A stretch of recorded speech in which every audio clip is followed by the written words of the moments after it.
தனுசு ராசிக்காரர்களே, ஒரு நிமிஷம் கவனிங்க. இந்த வீடியோவை தவற விட்டீங்கன்னா நீங்க எதிர்பார்க்காத ஒரு விஷயம் நடக்கலாமுங்க. நீங்க இதை சும்மா ஒரு வீடியோன்னு நினைச்சு பார்க்காதீங்க. இது உங்க வாழ்க்கைக்கு வந்திருக்கும் ஒரு அறிவிப்புங்க. சமீப காலமா உங்க மனசுல ஒரு அழுத்தம், காரணம் தெரியாம ஒரு பயம், இரவு தூங்கும்போது கூட ஏதோ சரியில்லைன்னு ஒரு ஃபீலிங். இது எல்லாம் ஏன் தெரியுமா? உங்க வாழ்க்கையில ஒரு பெரிய மாற்றம் வரப்போகுதுங்க. ஆனா அதுக்கு முன்னாடி ஒரு சின்ன எச்சரிக்கையை கடவுள் தராரு. நீங்க இதை கவனிக்காம விட்டீங்கன்னா ஒரு வாய்ப்பு கைவிடப்படலாமுங்க, அல்லது ஒரு உறவு, ஒரு பண விஷயம் உங்க கையில இருந்தே நழுவி போகலாமுங்க. ஆனா பயப்படாதீங்க, இதுக்கு ஒரு வழி இருக்குது, இன்னும் நேரம் இருக்குதுங்க. இப்போ உங்க மனசுல இருக்கிற அந்த ஒரு பெரிய கவலையை நினைச்சுக்கிட்டு கடவுள் எனக்கு துணைன்னு கமெண்ட்ல எழுதுங்க. அந்த ஒரு நம்பிக்கை உங்க பாதையை மாற வைக்கும். இன்னும் நீங்க நம்ம சேனலை சப்ஸ்கிரைப் பண்ணலன்னா இப்பவே பண்ணுங்க. ஏன்னா இந்த மாதிரி எச்சரிக்கைகள் எல்லாம் எல்லாருக்கும் கிடைக்காதுங்க. வாங்க உங்க வாழ்க்கையை மாற்றக்கூடிய அந்த ரகசியத்தை இப்பவே தெரிஞ்சுக்கலாமுங்க.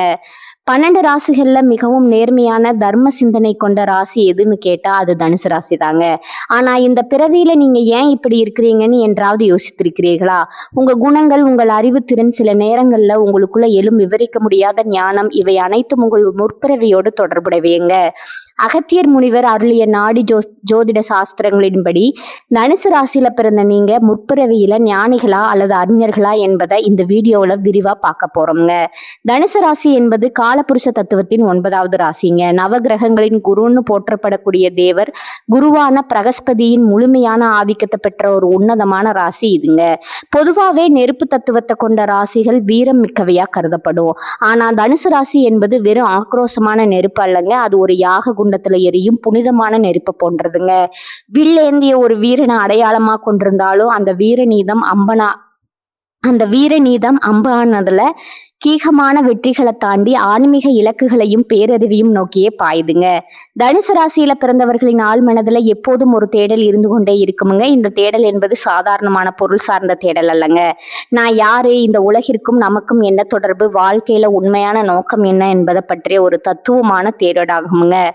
இவர்களது உண்மையான பலம் இவர்களது உடல் வலிமையோ அல்லது அதிகாரமோ அல்லங்க, இவர்களுக்குள்ள இயற்கையாகவே அமைந்திருக்கக்கூடிய அந்த பேரறிவு தாங்க. குருவின் அம்சம் கொண்டவர்கள் என்பதால பிறப்பிலேயே ஒரு முதிர்ச்சியும் எதையும் எளிதில் கிரகிக்கக்கூடிய நுண்ணறிவும் இவர்களிடம் குடிகொண்டிருக்குமுங்க. முற்பிறவியின் கர்ம வினைக்கும் தனுசு ராசிக்கும் மிக நெருங்கிய தொடர்பு இருக்குதுங்க. ஒரு ஆன்மா பல பிறவிகள்ல சேர்த்த புண்ணிய பலன்களின் விளைவாகவே குருவின் ஆதிக்கம் பெற்ற இந்த தனுசு ராசியில வந்து பிறக்கிறதுங்க. ஜோதிட ரீதியா 9ஆம் இடம் என்பது பாக்கியஸ்தானம்னு அழைக்கப்படுதுங்க. தனுசு ராசி கால புருஷனுக்கு 9ஆம் இடமாக வருவதால இவர்கள் முற்பிறவியில செய்த தான தர்மங்களும் தெய்வ வழிபாடுகளும் இவர்களுக்கு இந்த பிறவியில ஒரு கவசமா அமைதுங்க. முற்பிறவியிலிருந்து இவர்கள் சுமந்து வரும் அந்த மிகப்பெரிய சக்தி என்பது இவர்களது உள்ளுணர்வு ஆகுமுங்க. யாரையும் சாராம, எதற்கும் அஞ்சாம உண்மையை மட்டுமே பேச வேண்டும்ங்கிற துடிச்சல் இவர்களுக்கு முற்பிறவியின் கர்மாவால கிடைக்குதுங்க. தனுசு ராசியின் ஒரு செயலை செய்கிறார்கள்னா அதுல ஒரு நியாயம் இருக்க வேண்டும்னு விரும்புவாங்கங்க. முன்பிறவியில இவர்கள் ஒரு வேளை ஒரு உயர்ந்த பதவியில இருந்திருக்கலாம், அல்லது ஒரு குருகுலத்தை வழிநடத்தும் ஆசானா இருந்திருக்கலாம். அந்த பிறவியில இவர்களிடம் பாடம் கற்ற மாணவர்களின் ஆசையும் இவர்கள் செய்த அர்ப்பணிப்புகளின் நற்பலனும் இந்த பிறவியில இவர்கள் அறியாமலேயே பாதுகாக்குங்க. இவர்களது பேச்சுல ஒரு வசீகரம் இருக்கும், அதே சமயம் அந்த பேச்சுல மற்றவர்களை நல்வழிப்படுத்தும் ஒரு அதிகாரமும் இருக்குமுங்க. இதுவே தனுசு ராசிக்காரர்களுக்கு முற்பிறவியில இருந்து தொடரும் ஒரு மிகப்பெரிய சக்தி ஆகுமுங்க. எத்தனை துன்பங்கள் வந்தாலும், எந்த ஒரு இக்கட்டான சூழலும் இவர்கள் சோர்ந்து போவதில்லை. ஏனென்னா இவர்களுக்கு பின்னால முற்பிறவியின் புண்ணிய கணக்கு ஒரு மாபெரும் சக்தியாக இயங்கு கொண்டிருக்குதுங்க. இந்த பிறவியில இவர்கள் அடையும் ஒவ்வொரு வெற்றியும் இவர்களது கடின உழைப்பை தாண்டி இவர்களது முன்னோர்களின் ஆசியாலும் பூர்வ புண்ணிய பலத்தாலுமே அமையுதுங்க. தனுசு ராசியினர் இந்த பூமியில பிறந்ததன் நோக்கம் வெறும் வாழ்வதற்காக மட்டுமல்லங்க, ஒரு மிகப்பெரிய தர்மத்தை நிலைநாட்டுவதே ஆகுமுங்க. குருவின் அருளால இவர்கள் அடையும் ஞானம் இவர்களை சுற்றியுள்ள இருளை அகற்றி மற்றவர்களுக்கும் ஒரு வழிகாட்டியா மாற்றுதுங்க. வில்லிலிருந்து புறப்பட்ட அம்பு எப்படி இலக்கடையாம திரும்பும் போது, அதே போல தனுசு ராசியினர் லட்சியங்களும் நிச்சயம் ஒரு நாள் கர்ம வினையின் உதவியோடு கை கொடுங்க. இந்த ராசியின் தனித்துவமே இது மண்ணில் வாழ்ந்தாலும் விண்ணை பார்க்கும் உயர்வான சிந்தனையை கொண்டது தாங்க. தனுசு ராசியில பிறந்த ஒரு ஆன்மா தனது முற்பிறவியில ஒரு பேரறிஞராகவோ அல்லது கல்வி புலமை மிக்க ஒரு சான்றோராகவோ வாழ்ந்திருந்தா அந்த பிறவியின் வாசனையானது இந்த பிறவியிலும் அவர்களின் ஆழ்மனதுல நீக்கமர நிறைந்திருக்குமுங்க. இப்படிப்பட்டவர்கள் எதையும் எடுத்தோம் கவிழ்த்தோம் என்று உணர்ச்சி வசப்பட்டு செய்ய மாட்டார்கள். இவர்களின் ஒவ்வொரு சொல்லும் செயலும் ஆழ்ந்த தீர்க்க ரீதியான சிந்தனைக்கு உட்பட்டே இருக்குங்க. ஒரு விஷயத்தை மற்றவர்கள் வெறும் கண்ணால பார்ப்பாங்க என்றால், முற்பிறவியில அறிஞராக இருந்த தனுசு ராசிக்காரர்கள் அதை தனது அறிவு கண்ணால ஊடுருவி பார்ப்பாங்கங்க. எதற்கும் ஒரு காரணம் இருக்க வேண்டும், எதிலும் ஒரு நியாயம் இருக்க வேண்டும் என்பதுல இவர்கள் பிடிவாதமாகவே இருப்பாங்க. சிறுவயது முதலே இவர்களுக்கு புத்தகங்கள் மீதும் புதிய கலைகளை கற்றுக்கொள்வதிலும் ஒரு தணியாத தாகம் இருக்குமுங்க. மற்ற குழந்தைகள் விளையாட்டுல ஆர்வம் காட்டும்போது இவர்கள் ஏதோ ஒரு ரகசியத்தை தேடுவது போல எதையாவது படித்துக்கொண்டோ அல்லது பெரியவர்களிடம் நுணுக்கமான கேள்விகளை கேட்டுக்கொண்டோ இருப்பாங்க. முற்பிறவியில நீங்க ஒரு மாபெரும் குருகுலத்தை வழி நடத்தி ஆசானாகவோ அல்லது ஒரு மன்னரின் அவையில நீதி வலுவாம கணக்கு வழக்குகளை கவனித்த அமைச்சராகவோ இருந்திருக்க வாய்ப்பு அதிகம்ங்க. அந்த பிறவியில நீங்க போதித்த கல்வியும் நிலைநாட்டிய நீதியும் இன்று உங்கள் பேச்சுல ஒரு அதிகாரத்தையும் தெளிவையும் கொடுக்குங்க. அதனாலதான் தனுசு ராசிக்காரர்களிடம் ஒரு சிக்கலான சூழலை கொண்டு சென்றா அவர்கள் அதை மிக எளிதாக பகுப்பாய்வு செய்து அதற்கான தீர்வை சொல்லுவாங்கங்க. மற்றவர்களுக்கு ஆலோசனை வழங்குவதில் இவர்களை மிஞ்ச ஆள் கிடையாதுங்க. ஒருவருக்கு துன்பம் வரும்போது வெறும் ஆறுதல் வார்த்தைகளை சொல்லாம அந்த துன்பத்துல இருந்து எப்படி அறிவுபூர்வமா வெளிவருவது என்பதற்கான வழிகாட்டியை இவங்க வழங்குவாங்க. இது இவர்களது மூளையின் செயல்திறன் மட்டுமல்லங்க, முற்பிறவியில இவர்கள் கையாண்ட ஆயிரக்கணக்கான ஏட்டு சுவடுகளின் சாராம்சமே இந்த பிறவியில இவர்களுக்கு ஒரு உள்ளுணர்வா வெளிப்படுதுங்க. கலைகள்ல வல்லுநரா இருந்ததன் அடையாளமா இந்த பிறவியிலும் இவர்களுக்கு இசை, ஓவியம், சிற்பம் அல்லது ஏதோ ஒரு நுண்கலையில இயல்பாகவே ஈடுபாடு இருக்குமுங்க. முறையாக பயிலாவிட்டாலும் கூட ஒரு கலையின் நுணுக்கங்களை இவர்களால சற்றென்று பிடித்து கொள்ள முடியுமுங்க. எதையும் ஒரு ஒழுங்குமுறைப்படி செய்ய வேண்டும்ங்கிற எண்ணம் இவர்களிடம் மேலோங்கி இருக்குமுங்க. காலையில எழுந்தது முதல் இரவு உறங்கும் வரை இவர்களது வாழ்க்கையில ஒரு நேர்த்தி இருக்குமுங்க. முற்பிறவி நரியரா இருந்த கர்மவினை இவர்களை வீணான விவாதங்கள்ல ஈடுபட விடாது. மாறாக அறிவுபூர்வமான உரையாடல்களை இவர்கள் விரும்புவாங்க. எங்கு சென்றாலும் அங்குள்ள அறிவார்ந்த மனிதர்களை தேடி பிடித்து நட்பு கொள்வாங்க. உங்களின் இந்த புத்திசாலித்தனம் என்பது இந்த பிறவியில நீங்க மட்டும் தேடி கொண்டதல்லங்க. இது பல பிறவிகளா நீங்க சேமித்து வச்ச ஞானத்தின் தொடர்ச்சிங்க. அதனாலதான் மிகவும் இக்கட்டான ஒரு சூழல்ல எல்லாரும் கைவிடும் போது உங்கள் அறிவு மட்டும் உங்களுக்கு ஒரு மின்னல் கீற்று போல வழிகாட்டுங்க. சமூகம் இவர்களை ஒரு நடமாடும் நூலகமாகவே பார்க்கும். மற்றவர்கள் தடுமாறும் இடங்கள்ல நீங்க தடம் பதிப்பீங்க. இந்த அறிவுத்திறன் உங்களுக்கு ஆணவத்தை கொடுக்காம பணிவையும் பிறருக்கு உதவும் எண்ணத்தையும் கொடுத்தா நீங்க முற்பிறவியின் அந்த முழுமையான அறிஞரா இந்த பிறவியிலும் பரிணாமிக்கிறீங்க என்கிறது அர்த்தம்ங்க. குருவின் அருள் பெற்ற தனுசு ராசியினர் தனது அறிவை தர்மத்திற்காக பயன்படுத்தும் போது அது அவர்களுக்கு புகழையும் புண்ணியத்தையும் சேர்த்தே பெற்று தருதுங்க. தனுசு ராசியில பிறந்த ஒரு ஆன்மா தனது முற்பிறவியில ஒரு ஞானியாகவோ அல்லது தவ வலிமை மிக்க ஒரு முனிவராகவோ வாழ்ந்திருந்தால் அவர்களின் இந்த பிறவி என்பது ஒரு சாதாரண மனித வாழ்க்கையா இருக்காதுங்க. இவர்களுக்குள்ள எப்போதும் ஒரு இனம் புரியாத அமைதியும் அதே சமயம் ஒரு ஆழமான ஆன்மீக தேடலும் இருந்து கொண்டே இருக்குமுங்க. ஒரு கூட்டத்துல அமர்ந்திருந்தாலும் கூட இவர்களது மனம் ஏதோ ஒரு சூட்சுமமான விஷயத்தை பத்தி தான் சிந்தித்து கொண்டிருக்கும்.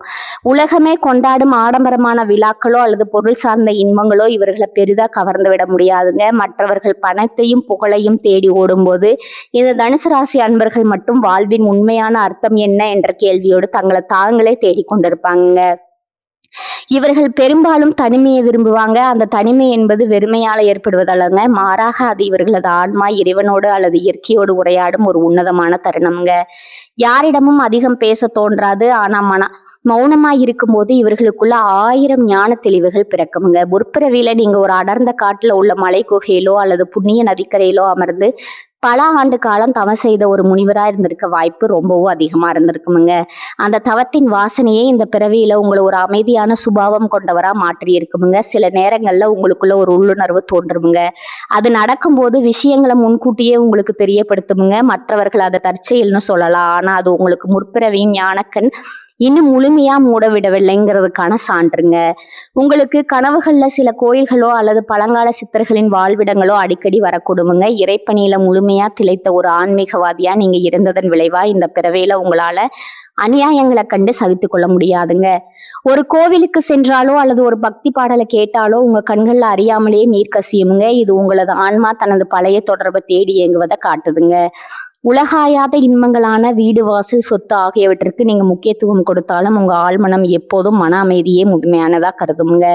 எவ்வளவு பெரிய செல்வந்தரா இருந்தாலும் ஒரு கட்டத்துல எல்லாவற்றையும் விட்டுட்டு அமைதியான ஒரு இடத்திற்கு சென்று விடலாம்ங்கிற எண்ணம் உங்களுக்குள்ள வந்து போகுமுங்க.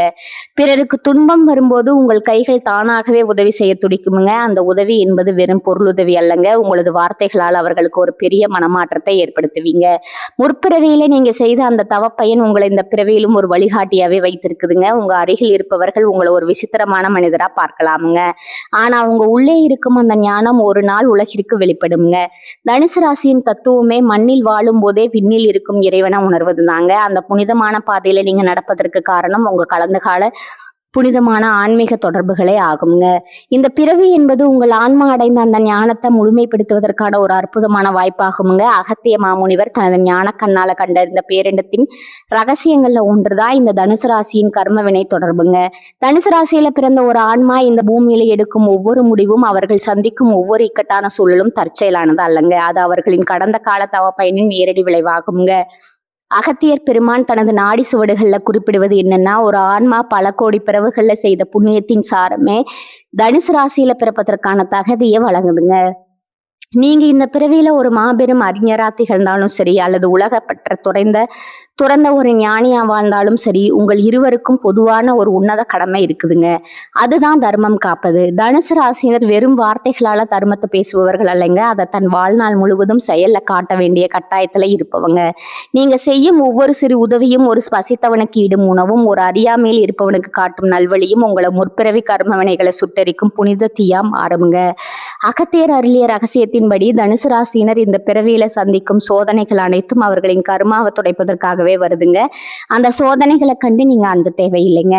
ஏன்னா உங்களுக்கு பின்னால முற்பிறவியின் தவ வலிமை ஒரு மாபெரும் சக்தியா இயங்கிக் கொண்டு இருக்குதுங்க. நீங்க பிறருக்கு செய்யும் உதவியானது உங்களை அடுத்த உன்னத நிலைக்கு, அதாவது பிறவி பெருங்கடல இருந்து விடுபடும் நிலைக்கு இட்டு செல்லுங்க. ஒரு தனுசு ராசிக்காரர் தனது கையில இருக்கும் பொருளை விட தனது சொல்லால ஒருவரது மனத்துயரை ஆற்றும் போது அங்க அகத்தியரின் ஆசி முழுமையா கிடைக்குதுங்க.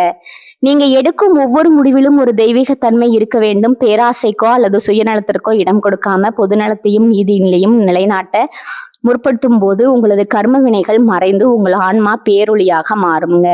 அகத்திய முனிவர் சொல்வது போல, காலம் என்பது ஒரு சுழற்சி. நீங்க முற்பிறவியில எதை விதித்தீர்களோ அதையே இந்த பிறவியில அறுவடை செய்றீங்க.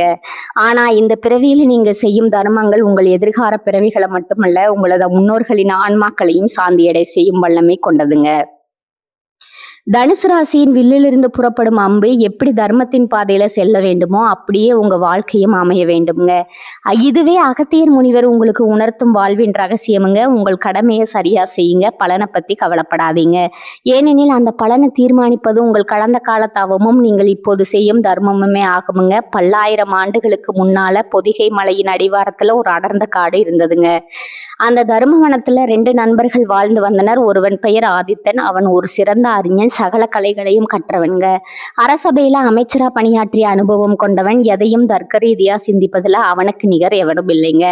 மற்றொருவன் பெயர் சித்தன். அவர் ஒரு மனஞானி, காட்டின் அமைதியிலும் ஓடும் நதியிலும் இறைவனை காண்பவன்க.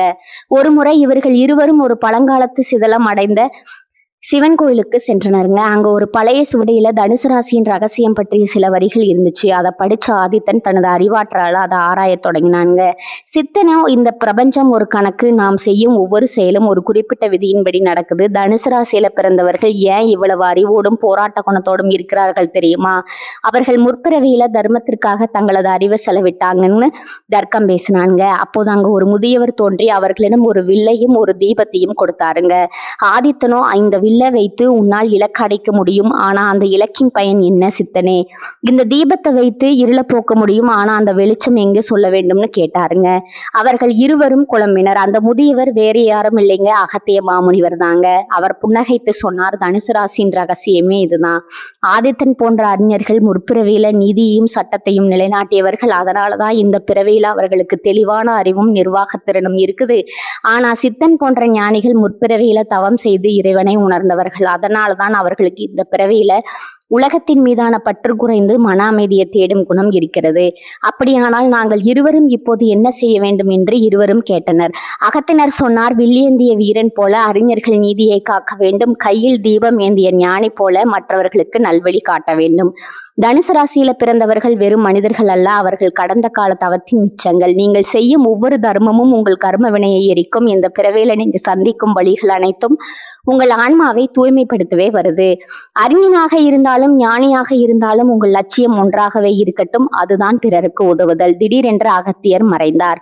ஆதித்தனும் சித்தனும் ஒருவரை ஒருவர் பார்த்து கொண்டனர். அவர்களுக்கு புரிந்தது, ஒருவன் அறிவால் உலகை மாற்ற பிறந்தவன், மற்றொருவன் ஞானத்தால் உலகிற்கு ஒளியூற்ற பிறந்தவன்.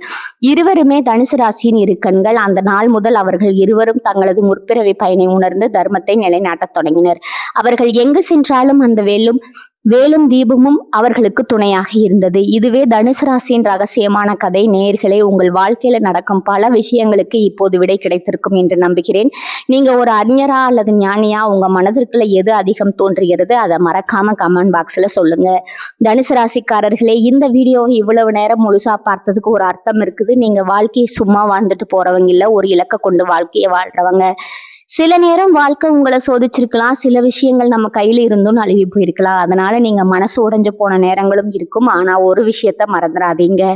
அந்த ஒவ்வொரு அனுபவமும் உங்களை உருவாக்கி இருக்குது. இன்னைக்கு நீங்க எவ்வளவு ஸ்ட்ராங்கா இருக்கீங்கன்னா அது அந்த கஷ்டங்களாலதான்.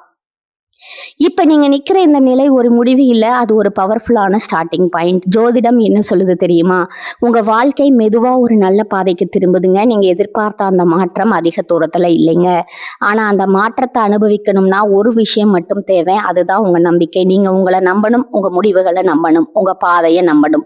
ஏன்னா நீங்க நம்புற அளவுக்கு தான் வாழ்க்கை உங்களுக்கு திரும்ப கொடுக்கும். இப்ப இருந்து என்ன ஆகுமோன்னு பயப்படுறதை விட்டுட்டு என்னால முடியும்னு நம்ப ஆரம்பிங்க. அந்த ஒரு மாற்றம் உங்க வாழ்க்கையை முழுக்க மாற்றம். நீங்க தோல்வியை பார்த்தவங்க இல்ல, நீங்க கத்துக்கிட்டவங்க. நீங்க தள்ளப்பட்டவங்க இல்ல, நீங்க மேலே ஏறுற வழியில இருக்கிறவங்க. இப்போ ஒரு நிமிஷம் கண்களை மூடுங்க. உங்க வாழ்க்கை எப்படி இருக்கணும்னு நீங்க நினைச்சீங்களோ அந்த காட்சியை மனசுல நினைச்சு பாருங்க.